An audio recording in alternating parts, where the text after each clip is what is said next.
Timeless investing principles that turned a newspaper boy into a billionaire. In the next few minutes, you'll see exactly how he did it and what he'd do if he had to start from zero today. Warren Edward Buffett was born in Omaha, Nebraska in 1930, during the heart of the Great Depression. Money was tight for everyone, but for Warren, money wasn't just something you used to buy things. It was a puzzle, a mystery he wanted to solve. At age 7, while most kids were outside playing, Warren was deep in a book titled 1,000 Ways to Make $1,000. Soon, Warren began experimenting. He bought 6 packs of Coca-Cola from his grandfather's grocery store and sold the bottles door to door, earning a few cents on each one. Then he upgraded, selling chewing gum, magazines, and even golf balls. By age 10, he wasn't dreaming about cartoons or baseball like other kids of his age. He was reading stock charts. That same year, his father, Howard Buffett, a local stockbroker, took him on a life-changing trip to Wall Street. And there, in the chaos of the New York Stock Exchange, Warren's eyes lit up. He wanted to understand wealth. I bought 3 shares of City Service Preferred.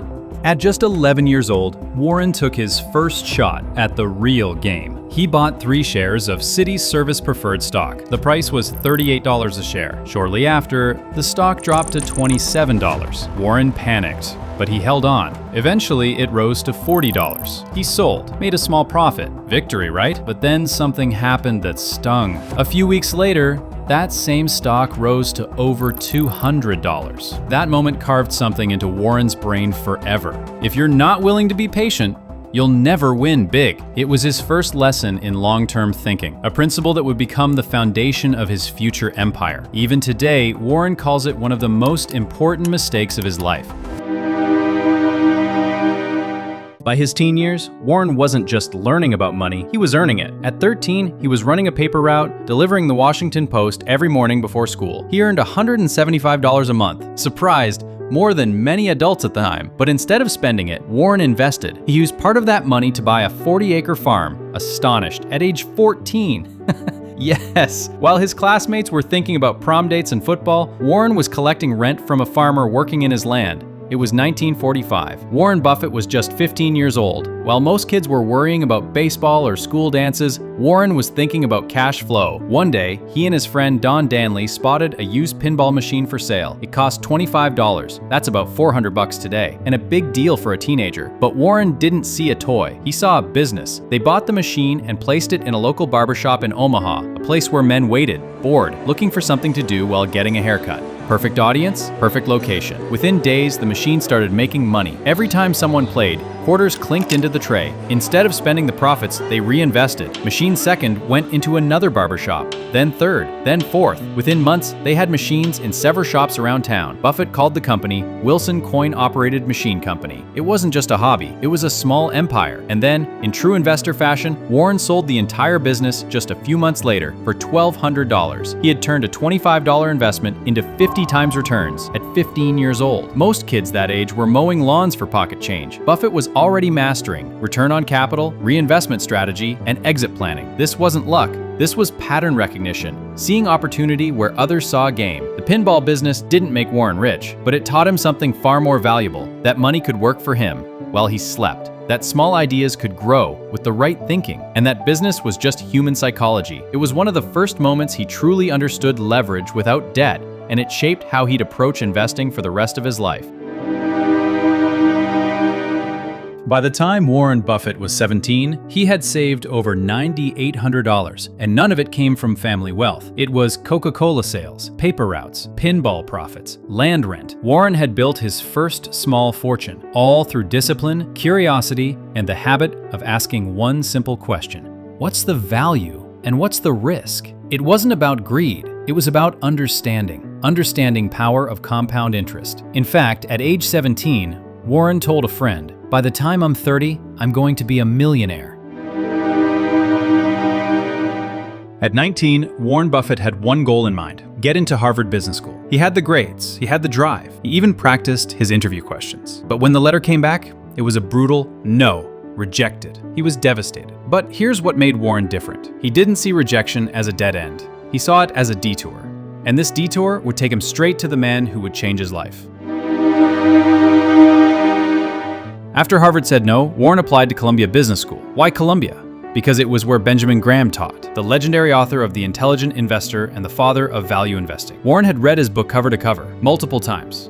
He said it was like finally reading a map in a world full of guesswork. And when Warren walked into Graham's classroom, he didn't just take notes, he absorbed every word. He learned the idea of Mr. Market, a fictional investor who is driven by fear and greed. Warren learned not to follow him, but to take advantage of him. He also learned Graham's golden rule.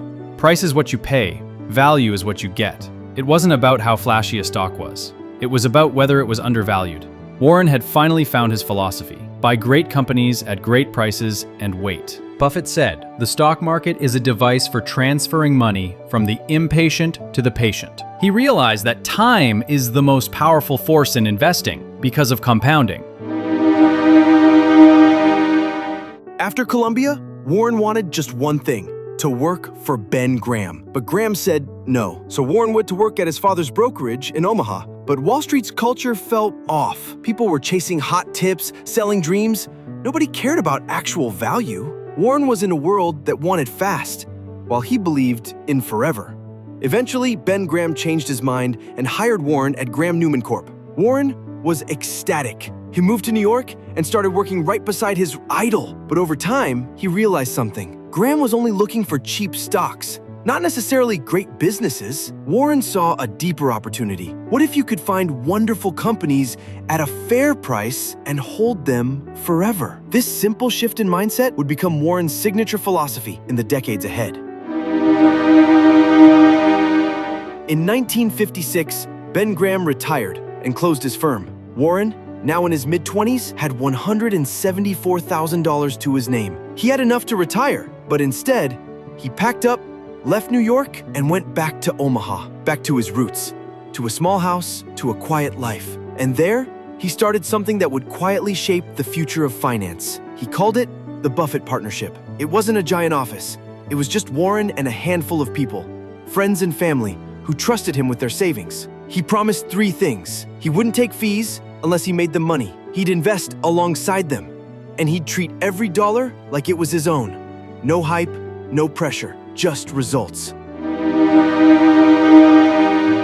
Over the next few years, Warren started picking undervalued companies. He read balance sheets, annual reports, and patterns no one else noticed. One of his early wins was a windmill company, then a stamp business, then an insurance firm. By age 30, Warren had grown the partnership's assets from a few $1,000s to over $7 million. And yes, he had hit his goal. He was a millionaire before 30. But here's what stood out most. He wasn't chasing luxury. He was driven by curiosity. Every investment was a puzzle. Every company was a story. And one of those stories was called Berkshire Hathaway, a dying textile mill that Warren would eventually turn into one of the most powerful companies in the world. In the early 1960s, Warren Buffett came across a company that would haunt him and then make him legendary. That company? Berkshire Hathaway, a struggling New England textile mill. It was losing money, outdated, dying, but the stock was cheap. And Warren, still deeply influenced by Ben Graham, loved cheap. He started buying shares. At first, it was just business. But then, things got personal. The CEO of Berkshire offered to buy Buffett out at $11.50 a share, but sent a contract for $11.38, 12 cents. That tiny act of dishonesty angered Warren so deeply he did something emotional, something he later called a mistake. He bought controlling interest in the company just to fire the CEO. And suddenly, Buffett owned a failing textile business. But this mistake taught him a critical lesson. A great price on a bad business is still a bad deal. From here on, Warren would only invest in great businesses, even if they weren't cheap. That one mindset shift would redefine everything. In the same decade, Buffett reconnected with an old friend from Omaha, a brilliant, blunt man named Charlie Munger. Charlie wasn't your average investor. He didn't care about buying cheap companies. He believed in buying wonderful companies at fair prices and holding them forever. Charlie told Warren, forget buying cigarette butts. Find businesses with long runways. Warren listened. It was the second major turning point in his career. Together, Buffett and Munger transformed Berkshire Hathaway from a dying textile firm into a holding company that owned everything from insurance to candy, from newspapers to railroads. And the secret weapon behind it all?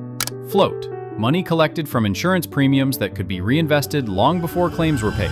It was genius. And it was legal. This was the moment Buffett shifted from being a great investor to building a financial empire. In 1988, Warren made one of the most iconic bets in corporate history. He bought $1 billion worth of Coca-Cola stock. Why? Because it was a product people loved, a business with global reach, a brand with no competition. If you can raise prices without losing customers, Warren once said, you've got a good business. People thought he was crazy. A soda company? But over the years, Coca-Cola became one of Berkshire Hathaway's biggest and most profitable holdings. Warren knew something Wall Street forgot. Brands matter. Habits matter. Simplicity scales. What really makes Buffett different isn't math, it's mindset. He doesn't try to predict the future. He doesn't panic when markets crash. He waits, he watches, and when he strikes, it's with conviction. Warren says investing isn't a test of intelligence, it's a test of temperament. Can you stay calm when others lose their minds? Can you say no to things that look exciting but aren't worth it? He once said, the stock market is a device for transferring money from the impatient to the patient, and he meant every word. While others chase fads, Warren focuses on 3 questions. Is the business easy to understand? Does it have a competitive advantage? Is it run by honest and capable people? By the mid-2000s, Warren Buffett was one of the richest men on earth, not a millionaire, not even just a billionaire. His net worth crossed $60 billion. People assumed he'd leave it all to his kids, but Warren had other plans. In 2006, at the age of 76, he announced something that shocked the world. He would give away 99% of his wealth, not after he died, but while he was alive, with billions more to charities run by his children. Why? A very rich person should leave his kids enough to do anything, but not enough to do nothing. Warren believes the greatest investment you can make is in yourself.